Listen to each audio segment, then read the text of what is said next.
গৈছে মোটাৰ অনেক গুৰুত্বপূৰ্ণ খবৰ আবেগিক হৈ পৰিছে গৰিমা শইকীয়া গাৰ তেওঁ কৈছে যে পানী নহৰকা তদন্ত হ'ব লাগিব আৰু সকলোৱে আমি জুবিন গাৰ্গক আমি বুকুৰ মাজত কঢ়িয়াই লৈ ফুৰিম জুবিন জীয়াই থাকিব বিভিন্ন ধৰণৰ কথা কৈছে আবেগিক হৈ পৰিছে কেমেৰা সন্মুখত কান্দি উঠিছে আৰু তেওঁ কৈছে শান্তিৰে আস্থাৰে আমি বিশ্বাস ৰাখিছো গতিকে আস্থাৰে বা শান্তিৰে যাতে সমগ্ৰ ঘটনাৰ তথ্য তদন্ত হয় পানী নহৰকা তদন্ত হয় ন্যায় বিচাৰিছে পত্নী গৰিমা শইকীয়া গাৰ্গে কালিৰ দিনটোত প্ৰিয় শিল্পী গৰাকীৰ মহাপ্ৰয়াণৰ এমাহ সম্পূৰ্ণ হৈ গ'ল আৰু এয়া দৃশ্য দেখুৱাইছো সোণাপুৰত এইদৰে প্ৰিয় শিল্পী গৰাকীৰ পত্নী উপস্থিত হৈ কান্দোনত ভাগি পৰিছে তেওঁ কৈছে আমি বিশ্বাস ৰাখিছো আমি জানিব বিচাৰিছো যে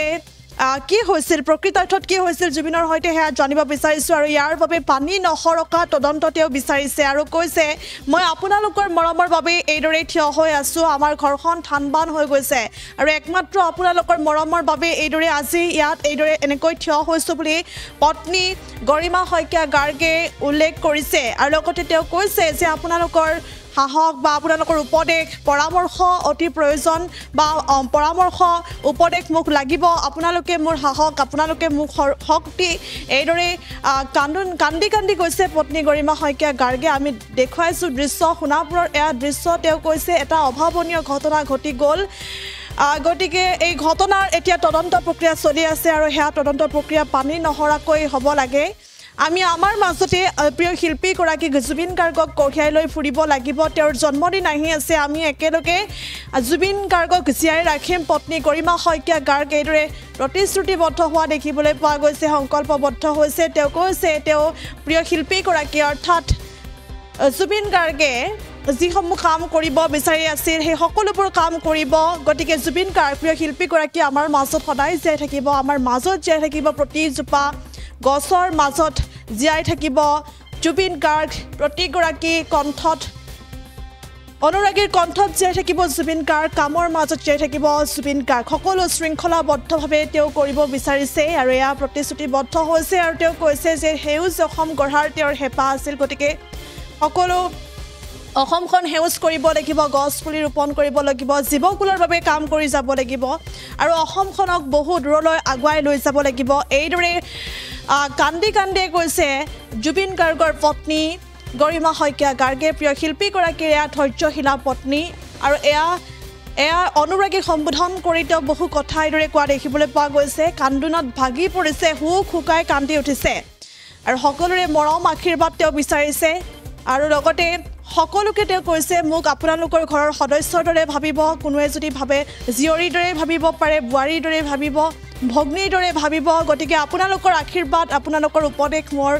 কাম্য মই বিচাৰিছো আৰু আপোনালোকৰ বাবে আজি এইদৰে থিয় হৈ আছো আপোনালোকৰ মৰমৰ বাবে থিয় হৈ আছো আৰু আমাৰ ঘৰখন কিন্তু ঠানবান হৈ গৈছে আৰু একমাত্ৰ আপোনালোকৰ মৰমৰ বাবে এইদৰে থিয় হৈ আছো আৰু এইদৰে কান্দোনত ভাগি পৰিছে যেটো কালিৰ দিনটো দেখিবলৈ পোৱা গৈছিল সোণাপুৰত এমহীয়া তিথি আয়োজন কৰা হৈছিল দিনজোৰা কাৰ্যসূচীৰে এমহীয়া তিথি আয়োজন কৰা হৈছিল আৰু ৰাজ্যৰ বিভিন্ন প্ৰান্তৰ পৰা বিশ্বৰ বিভিন্ন প্ৰান্তৰ পৰা জুবিন শিল্পী গৰাকীৰ অনুৰাগী আহি ভিৰ কৰিছিল আৰু প্ৰিয় শিল্পী গৰাকীক স্মৰণ কৰিছিল আৰু গতিকে কালিৰ দিনটোত এইদৰে সোণাপুৰত উপস্থিত হৈ হাতজোৰ কৰি গৰিমা শইকীয়া গাৰ্গে এইদৰে অনুৰাগীক সম্বোধন কৰি বহু কথাই কৈ গৈছে আপোনালোকৰ মৰমৰ বাবে মই এইদৰে থিয় হৈ আছো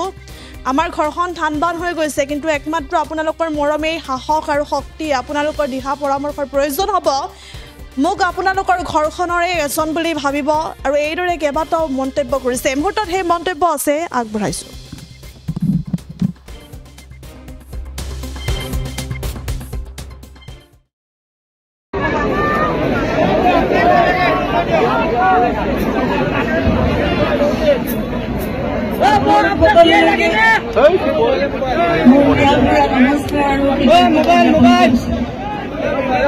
বিভিন্ন স্থানৰ পৰা আহি আপোনালোক আজি একত্ৰিত হৈছে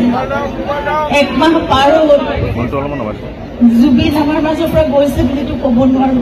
কিন্তু এটা অভাৱনীয় ঘটনা ঘটি গ'ল যিটোৰ পৰা একমাহ পাৰ হ'ল আৰু আপোনালোকে এতিয়াও কি মৰম আশীৰ্বাদ প্ৰাৰ্থনা আমাৰ মাজতো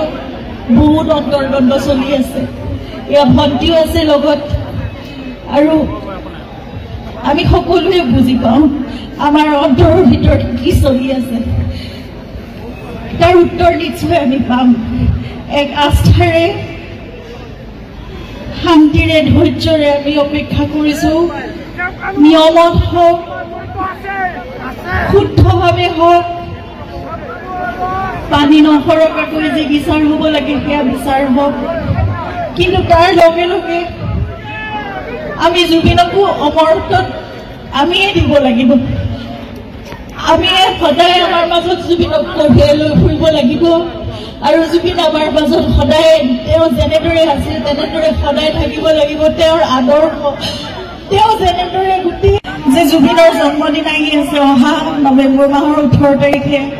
53 বছৰ সম্পূৰ্ণ কৰিলেহেঁতেন তেওঁ কিন্তু এতিয়াও চলি যাব তেনেদৰে সদায় থাকিব আমি দৃঢ় প্ৰতিজ্ঞ মই দৃঢ় প্ৰতিজ্ঞ আমাৰ পৰিয়ালটো আপোনালোক সকলো আমি একেলগে জুবিনক সদায় আমাৰ মাজত জীয়াই ৰাখিম আৰু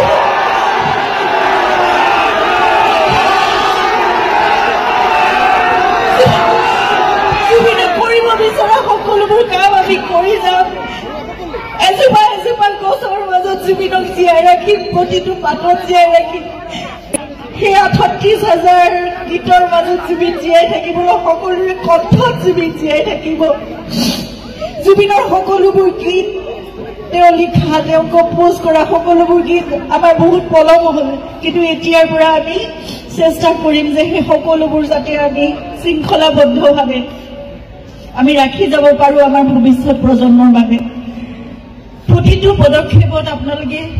আমাক সহায় কৰিব লাগিব আপোনালোকে নিজেও কৰিব লাগিব সেইখিনি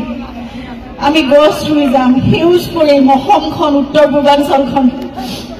জীৱকুলৰ বাবে আমি কাম কৰি যাম নতুন প্ৰজন্মক লৈ জুবিনৰ ইমান সপোন আছিল আৰু সদায় জুবিনে আবেগত কান্দি উঠিছিল যেতিয়া নতুন প্ৰজন্মই কিবা এটা ভাল কাম কৰা দেখিছিল যেতিয়া তেওঁৰ ওচৰলৈ আহি কিবা এটা কৈছিল যে এইটো কাম মই কৰিছোঁ দাদা এইটো চাই দিয়ক মোৰ ওচৰত আবেগে হয় গধূলি ৰাতি আহিবলৈ মোৰ ওচৰত কৈ কৈ কান্দি যায়গৈ চকু পাতি ওলাই যায়গৈ দেখিছেনে সিহঁতে ইমান ভাল কাম কৰিব পাৰে মোৰ কিনো প্ৰতিভা আছে সিহঁতৰ মাজত আৰু বহুত প্ৰতিভা আছে সিহঁতে মোৰ অসমখনক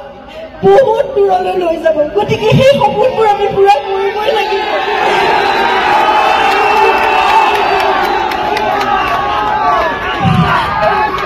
সকলোৰে আশীৰ্বাদ সকলোৰে মৰম সকলোৰে আবেগ ইমান জড়িত হৈ আছে জুবিনৰ লগত গতিকে নিশ্চয় আমি সেইখিনি কাম কৰিব পাৰিম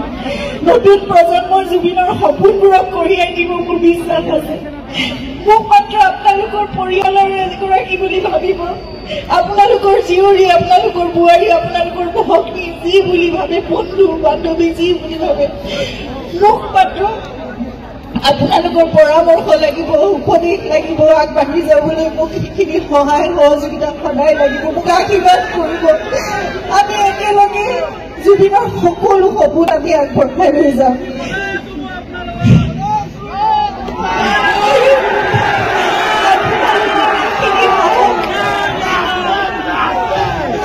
হাজাৰ হাজাৰ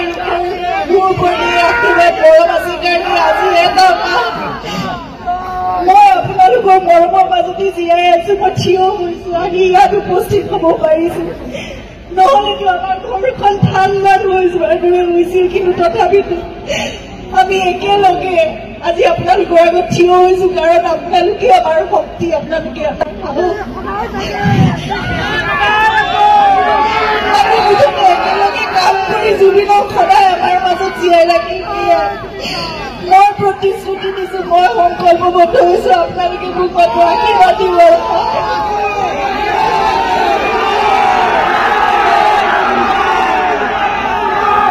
দেশৰ মানুহলৈ নমস্কাৰ প্ৰণাম প্ৰণাম যিকোনো খবৰৰ বাবে যোগাযোগ কৰক 7099017330 লগতে 7099017110 নম্বৰত যিকোনো খবৰৰ বাবে যোগাযোগ কৰক 70